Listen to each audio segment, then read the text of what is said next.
Eva Manurung yang sebelumnya menangis mendengar mantan menantunya Inara Rusli telah dilaporkan ke polisi dengan tuduhan perzinahan dan perselingkuhan. Kali ini mengurai respon. Tak kalah mengejutkan lagi pasca mendengar kabar bahwa Inara Rusli dan Insanul Fahmi sudah menikah secara siri. Pengakuan adanya pernikahan siri dengan Inara Rusli telah diungkapkan oleh Insanul Fahmi. Pengakuan itu terlontar dalam podcast Dr. Richard Lee. Bahkan Insanul juga mengungkap bahwa dirinya sudah menalak dua istrinya, Wardatina Mawa. Atas landasan itu, Insanul kepada Inara Rusli mengaku sudah berstatus duda. Pernikahan pun digelar dengan sejumlah bukti seperti mas kawin, saksi, dan tanda tangan. Lantas, seperti apa respon Eva Manurung selaku mantan mertua Inara Rusli? Seperti apa pula analisis hukum Farhad Abbas selaku praktisi hukum atas laporan polisi terhadap Inara oleh Wardatina Mawa selaku istri Insanul? Benarkah Inara Rusli bisa membuat laporan polisi balik atas tuduhan pencemaran nama baik dan penipuan atau pemalsuan surat-surat? Pemirsa, bersama Intens Investigasi, kami hadirkan kabar terkini, terpercaya, dan teraktual. Tetapi sebelumnya, jangan lupa untuk like, subscribe, dan juga share channel YouTube ini.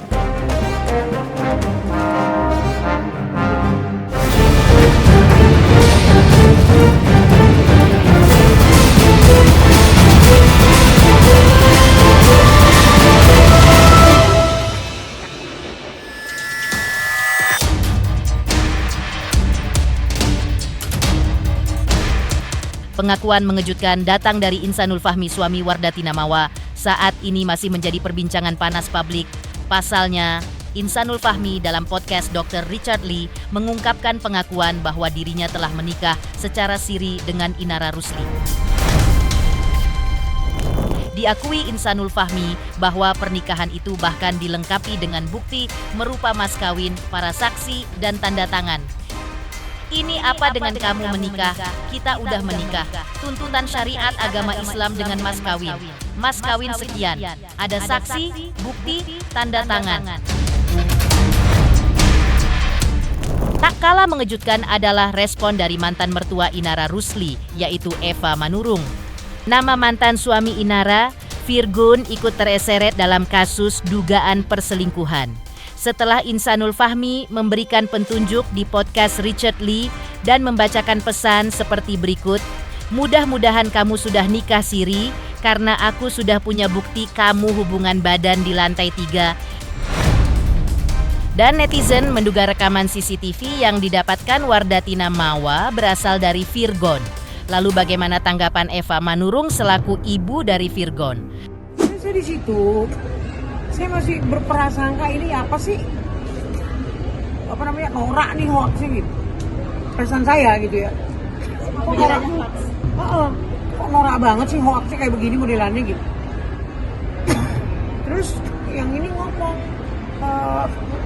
adalah kawan-kawan yang dibalik saya setiap hari itu kayak, "Kak, itu bener loh, nggak hoax loh.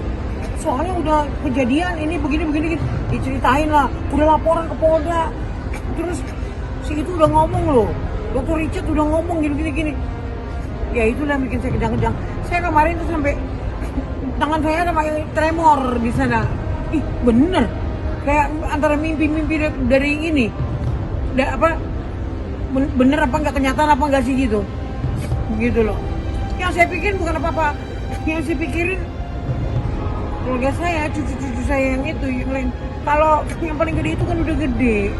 Ya, ketika pergi ke sekolah, dia dengar mamanya lagi ngomongin emaknya nih, dia dengar, gimana ya lu tuh perasaan cucu saya? Dalam keterangan Insanul sebelumnya di podcast Dr. Richard Lee, sebelum ia menikahi Inara Rusli, dirinya mengaku telah menalak dua Wardatina Mawa, bahkan ia mengaku sebagai duda. Padahal status mereka ketika itu belum bercerai secara resmi, baik secara agama maupun secara negara. Tahunya kamu duda? Iya harusnya. Memang aku sendiri yang state ke Mawa. Cerai karena proses talak. Aku udah talak 2. Lalu, seperti apa tanggapan Eva Manurung atas langkah Inara Rusli yang memutuskan menikah siri dengan Insanul Fahmi? Sakit banget kan di sini saya kan. Ini hidup kok kayak peristiwanya nggak kelar-kelar gitu loh. Dari perceraian, kemudian ini, kemudian itu. Siap-siap gitu loh. Itu yang bikin saya kayak orang down. Sebenarnya saya Virgon itu saya ngelarang, sebenarnya saya ini ngomong kayak begini tuh ngelarang. Kalau mau ngomongin masalah cucu, jangan ngomongin masalah yang karena bukan minyak kita lagi, lingkarnya kita lagi. Siapa yang mau ngomongin? Ya, kalau urusan dia mah, dia mau ngapain urusan dia. Nggak ada urusannya sama saya. Tapi mental cucu saya ini yang saya perlu pertanyakan, gimana nih di kemudian hari kayak gini. Ada Virgon lagi bawa anaknya keluar kota. Tapi benar diamankan ya Mi ya, anak-anak dari diamankan gimana Mi? Iya, itu udah yang terbaik dan paling bagus. Dari kapan? Dari hari saya baca hoax itu, besokannya Virgon langsung ambil anaknya. Semua anak-anaknya Mi? Dibawa keluar kota, itu maksudnya gimana? Liburan. Besok kan Jumat. Berarti emang tujuannya untuk mengamankan gitu ya Mia? Mami berarti yang Mami sendiri belum tahu ya kabar yang nikah siri itu? Saya nggak kenal, saya nggak tahu apa dan bagaimana, saya nggak tahu. Syukur-syukur kalau dia nikah siri ada pembelaan untuk dirinya kan gitu. Di sana kan ada banyak keluarga saya. Terus kemudian ada teman-teman saya, anak-anaknya teman sama Virgon. Terus anak yang perempuan temannya juga sama mantan dulu. Tapi aku nggak tahu ya, apakah ke Jepara, apakah kemana, aku nggak tahu. Munculnya pengakuan Insanul Fahmi telah menikah siri dengan Inara Rusli terbilang mengejutkan publik. Pengakuan yang muncul pasca istri Insanul menyeret Inara Rusli ke ranah hukum dengan membuat laporan polisi di Polda Metro Jaya dengan tuduhan perzinahan dan perselingkuhan, itu pun mendapat analisa dari praktisi hukum Farhad Abbas. Farhad Abbas menilai bahwa jika Wardati Namawa sebagai istri sah melaporkan Inara Rusli karena suaminya tidak terbuka kepada dirinya, maka Inara Rusli pun bisa membuat laporan balik atas istrinya atau suaminya dengan tuduhan pencemaran nama baik atau penipuan. Kalaupun Insanul Fahmi sebelumnya mengaku telah berstatus duda dengan bukti surat, maka istrinya bisa melaporkan sang suami dengan tuduhan pemalsuan, surat-surat terkait status pernikahan dan sebagainya. Artinya gini, yang penting mereka ini tidak nikah. Kalau masih berhubungan badan dasar suka sama suka, itu yang bisa dilaporkan itu adalah suaminya, itu pun dilaporkan oleh istri pria yang sudah bersuami itu. Atau kalau Inara punya suami, baru Inara bisa dilaporkan. Kalau masih pasal 284 ayat A, B, ya itu bisa yang dilaporkan itu suami yang dilaporkan oleh istrinya, atau sebaliknya istri yang dilaporkan oleh suaminya. Nah, kalau istrinya melaporkan Inara karena gara suaminya tidak terbuka, justru Inara bisa melaporkan balik wanita itu. Pria itu maupun laki-laki wanita itu pencemar nama baik terhadap dirinya, dan pria itu bisa dilaporkan penipuan gitu. Mungkin menindur Inara dan dia mengaku masih lajang. Tapi pidananya nggak ada karena mereka tidak menikah resmi. Kalau ada surat, itu pun kalau bermanfaatnya buat suaminya, misalnya mengatakan dia itu adalah duda dengan ketentuan perkawinan, nah bisa dilaporkan pemalsuan surat, misalnya tanda tangan, surat izin menikah, atau menggunakan surat palsu bahwa dia adalah duda bercerai atau duda tinggal mati. Farhad Abbas menduga bahwa Inara Rusli sengaja diseret dalam kasus ini oleh Insanul Fahmi. Dalam analisa Farhad, Insanul diduga menjebak Inara. Apalagi Insanul mengaku duda kepada Inara Rusli. Di sisi lain, jika Inara dan Insanul sudah menikah siri, maka tak ada celah bagi Inara untuk diseret ke ranah hukum oleh istri sah. Menurut Farhad, seharusnya yang diseret ke ranah hukum atau yang dilaporkan ke polisi oleh istri sah adalah Insanul Fahmi selaku suaminya. Saya yakin mungkin Inara udah meninggalkan laki-laki ini nggak mau ditinggalin, dia menarik-narik supaya Inara terseret-seret. Gitu aja. Jadi berarti dengan pengakuan suaminya ini kalau udah menikah Inara bisa terseret nantinya, Bang? Menikah? Maksudnya kan dia sudah menikah, dia sudah. Dia menikah siri kan tidak tercatat. Dan tidak ada bukti-bukti dia berzina dengan pengakuan istri. Berarti kan dia mau melaporkan dirinya sendiri dong. Ini samanya menjebak Inara. Nggak bisa. Yang dilaporin suaminya aja dilaporin. Kan itu pasal perzinahan itu kan kalau suaminya ini terang-terangan sudah dilarang masih melakukannya. Kalau suaminya anggap aja dia jajan kan, tapi berlandaskan cinta, suka sama suka, kecuali Inara ada suami. Tapi ini kan adalah laki-laki, bukan pelakor jadi dia namanya, tapi laki-laki hidung belang. Laki-laki hidung belang ya silahkan kasih pelajaran istri yang suaminya yang punya bukti dengan Inara. Yang kau lapor itu suamimu, jangan Inara. Kalau Inara ini kan namanya dua janda, butuh perlindungan. Kalau ada laki-laki ngaku duda, ya enggak? Ya sekarang sudah klarifikasi, ya udah, mulai saat ini nggak boleh lagi. Jangan main lapor-laporin artis, terbalik. Nanti suamimu dilaporin sama Inara, nipu, udah tahu. Bini masih ngaku perjaka, ngaku duda. Mengejutkan, respon Eva Manurung tanggapi Inara Rusli sudah menikah siri dengan Insanul Fahmi. Lantas, apa yang membuat Tenten Anissa mengucap syukur setelah Inara Rusli dilaporkan ke polisi oleh Wardatina Mawa atas tuduhan perselingkuhan dan perzinahan? Pemirsa Intens Investigasi. Jangan lupa saksikan terus Intens Investigasi dan pastikan jangan lupa untuk like, subscribe, share, dan juga komen. Tim redaksi Intens Investigasi juga mengucapkan banyak terima kasih kepada semua subscribers hingga channel Intens Investigasi kini menuju 4 juta subscribers.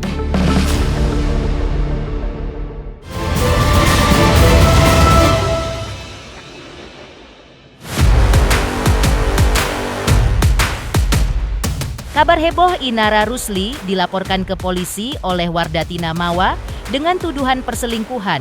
Rupanya sudah sampai di telinga Tenten Anissa, sosok yang dulu dituding Inara sebagai perusak rumah tangganya dengan Virgaun. Kuasa hukum dari Tenten Anissa, yaitu Milano Lubis, mengaku bahwa kliennya sampai mengucap syukur mendengar kabar Inara dilaporkan ke polisi. Di mata Tenten Anissa, apa yang kini menimpa Inara Rusli merupakan efek balik dari perkataan dia yang dulu menuding Tenten Anissa sebagai pelakor. Tudingan itu yang berujung pada laporan polisi atas Inara Rusli dan Virgaun diklaim pihak Tenten Anissa telah merugikan nama baik dirinya dan keluarganya. Kini pihak Tenten Anissa seakan merasa senang karena pada akhirnya Inara Rusli terkena tuduhan balik yang sama dari orang lain, sama seperti apa yang diomongkannya dulu terhadap Tenten Anissa. Lebih lagi, karena menurut kuasa hukum Tenten, apa yang dituduhkan Inara Rusli kepada Tenten Anissa tersebut tidaklah benar. Saya sebenarnya nggak bisa berkomentar terlalu jauh ya, karena kan saya bukan pengacara dari pihak pelapor. Tapi ini saya anggap adalah efek balik dari perkataan dia yang dulu, kalau saya bilang. Karena dia dulu menuduh klien saya sebagai pelapor, sampai beritanya sangat merugikan klien saya, keluarganya. Tadi saya sempat telepon Tenten aja, sampai Tenten bersyukur banget bahwa akhirnya dia kena sendiri dengan apa yang dia omongkan. Karena memang apa yang dia tuduhkan ke klien saya selama ini itu tidak benar. Makanya kita bikin laporan polisi. Dan sekarang tadi saya cek juga di Polda Metro, teman-teman di Polda Metro sampaikan bahwa prosesnya sedang berjalan, tetap berjalan, dan bahkan sekarang di tahap mau pemeriksaan ahli pidana. Intinya kalau kita kan mengikuti proses hukum, ya kita ngikutin aja dari pihak kepolisian seperti dari Polda Metro. Yang setahu saya tadi sore sampai tadi siang kita cek juga prosesnya berjalan, malah sebentar lagi akan pemeriksaan saksi ahli pidana. Jadi ya berarti kan unsur-unsur pidananya diduga unsur pidananya itu terpenuhi, makanya butuh keterangan lagi saksi ahli. Ya, setahu saya ancaman hukumannya cuma 1 tahun paling lama ya. Jadi kemungkinan untuk tidak ditahannya mungkin besar, tidak ditahan.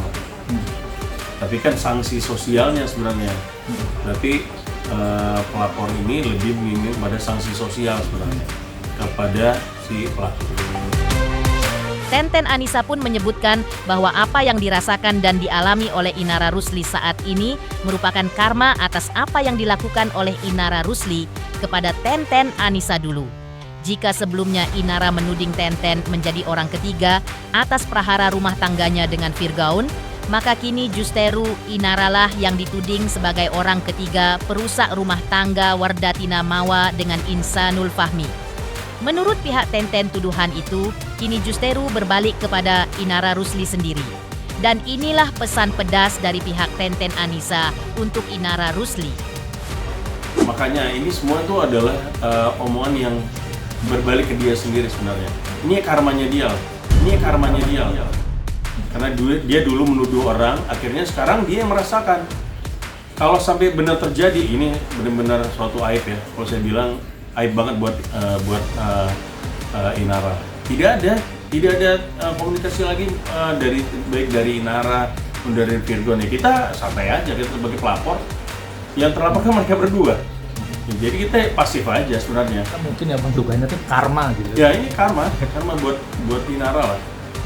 Kalau memang terbukti ya, ini kan masih laporan ya, Kalau yang terbukti itu nanti setelah proses persidangan, apa nanti dari pihak kepolisian juga kan kalau ada sampai penahanan segala macam, berarti kan karena ada pembuktian awal. Tapi kan ujungnya adalah di putusan pengadilan. Ya hati-hati, ini bisa hak asuhnya dia juga bisa ini loh, hak asuh terhadap anaknya dia bisa digugat sama Virgaun. Keluarganya Virgaun bisa gugat ini, berarti kan sebagai ibu yang tidak layak. Bagaimana coba? Sekarang kan kasihan anak-anaknya dengan kondisi framing ibunya yang seperti ini sekarang. Ya mudah-mudahan aja, nggak tahu kalau nanti akhirnya cara benar-benar nikah nggak dengan laki-laki itu apa seperti apa kan kita nggak tahu. Kalau benar-benar akhirnya ini bisa, mungkin akhirnya mereka nikah ya mungkin beda ya. Saya nggak tahu lah ya persepsi publik seperti apa. Tapi kan untuk saat ini kan persepsinya negatif ya. Dulu dia yang teriak, sekarang malah dia jadi pelakunya. Ini masih dugaan ya.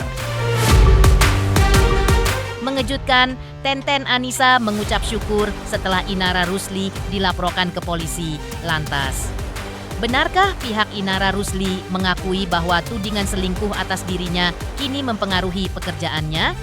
Pemirsa Intens Investigasi, jangan lupa saksikan terus Intens Investigasi dan pastikan jangan lupa untuk like, subscribe, share, dan juga komen.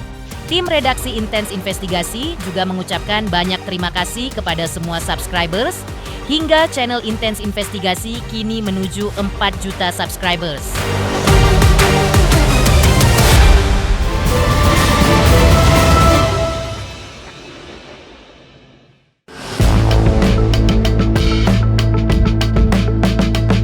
Tudingan atas Inara Rusli diduga jadi orang ketiga dalam pernikahan Wardatina Mawa dan suaminya Insanul Fahmi yang diketahui adalah seorang influencer dan berujung dilaporkannya Inara ke Polda Metro Jaya. Manajer Inara mengungkapkan respon pihak Inara atas tuduhan tersebut. Manajer Inara mengakui bahwa tuduhan dan langkah Mawa tersebut membuat Inara Rusli dan pihak manajemennya merasa kaget dan syok. Apalagi Inara dilaporkan dengan pasal dugaan perselingkuhan dan perzinahan, lengkap dengan bukti CCTV pula. Merasa syok dan kaget menghadapi semua itu, Inara Rusli pun kini tengah berusaha menenangkan diri. Selain itu, mencuatnya kasus hukum dan tuduhan perselingkuhan tersebut atas Inara Rusli. Diakui sang manajer sangat berpengaruh terhadap pekerjaan Inara Rusli. Menurutnya, tuduhan atas Inara sangat berefek pada psikologisnya, di mana Inara kini digelayuti rasa syok, sedih dan kecewa. Tuduhan dan langkah Mawa sangat mengganggu fokus dan pikiran Inara secara pribadi. Karena itu Inara kini untuk sementara dibebaskan dari semua pekerjaannya hingga saatnya nanti ia bisa muncul dan menjelaskan semuanya. Sejauh yang manajer Inara ketahui bahwa selama ini hubungan Inara dan Insanul hanyalah partner bisnis. Namun untuk urusan pribadi, keduanya ia tidak tahu sama sekali. Kalau respon ya kaget, sama kita semua kaget sih. Maksudnya kenapa bisa ada seperti itu, kita juga agak shock juga. Cuma itu yang buat kita agak shock itu kenapa tiba-tiba ada laporan, terus kenapa tiba-tiba ada bukti gitu aja sih. Kita ikutin pokoknya semua proses pasti kita ikutin. Nah cuma memang ya namanya orang kaget pasti masih nenangin diri dulu lah. Jadi aku juga ngasih ruang buat dia supaya dia agak tenang dulu, baru nanti mungkin ajak bicara, entah mungkin besok atau lusa, aku belum tahu ya. Pastinya ada dampaknya dan rata-rata kan mereka bertanya sama sih mungkin kayak ini klarifikasinya seperti apa. Makanya saya juga jelasin ke klien-klien kita minta waktu dulu, mohon tunggu dulu, mungkin dalam beberapa hari ini kita akan infokan klarifikasi seperti apa. Karena kan memang ada beberapa project itu yang coming soon yang memang akan jalan gitu loh. Jadi memang ya agak cukup mengganggu juga sih sebenarnya, berita ini sangat mengganggu, bukan cukup lagi sih. Terus tahu kakak dampak psikologisnya ada gak sih ke Inara kan? Pasti mas, pasti. Apa itu dia? Ya mungkin jadi ya pasti sedih lah, sedih terus ya mungkin agak kecewa juga. Maksudnya makanya ini kan belum tahu nih apakah seperti apa gitu loh jadinya. Jadi mungkin ya agak sedih dan kecewa pasti. Aktivitasnya Kak Ina sendiri tuh ganggu nggak sih? Pasti keganggu. Apa aja tuh? Jadi nggak bisa melakukan keseharian? Iya, apa gimana? jadinya akhirnya dia break dulu untuk saat ini, break dulu. Terus memang bukan nggak mau ketemu teman-teman media juga karena memang ini baru banget, jadi mungkin dia butuh proses untuk mencerna dulu. Terus kalaupun dia nanti keluar ya mau seperti apa, entah nanti apakah didampingi kuasa hukumnya atau apa ya saya nggak tahu juga. Pokoknya sementara ini untuk saya kan lebih ke ranah pekerjaan ya, akhirnya kita hold dulu lah semuanya. Kalau yang saya tahu kenal itu memang yang untuk urusan bisnis, memang untuk urusan bisnis memang iya. Jadi kalau dibilang nggak kenal ya nggak juga, memang kenal untuk urusan bisnis. Tapi selebihnya kalau urusan pribadinya ya memang kita nggak begitu tahu sih. Tapi kalau untuk urusan kerjaan iya. Pemirsa Intens Investigasi, jangan lupa saksikan terus Intens Investigasi. Dan pastikan, jangan lupa untuk like, subscribe, share, dan juga komen. Tim redaksi Intens Investigasi juga mengucapkan banyak terima kasih kepada semua subscribers. Hingga channel Intens Investigasi kini menuju 4 juta subscribers.